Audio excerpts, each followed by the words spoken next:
Est-ce qu'un pasteur, un serviteur de Dieu qui a divorcé, peut-il prêcher? Pasteur qui se remarie alors que le motif de son divorce n'est pas l'infidélité, ce pasteur pêche. Et lorsque un pasteur a péché, il doit être mis sous discipline, c'est-à-dire arrêter de prêcher pendant un temps.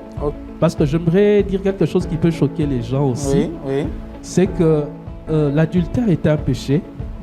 C'est un péché, mais ce n'est pas un péché impardonnable. Vous voyez? Il faut faire la nuance. Parce que la Bible dit le seul péché que Dieu ne peut pas pardonner, c'est le blasphème contre le Saint-Esprit.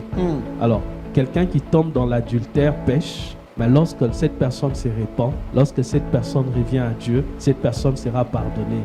Ou un conjoint prive le corps à son conjoint. C'est-à-dire, par exemple, si la femme prive son corps à son mari ou le mari prive son corps à sa femme, que faire à ce niveau-là?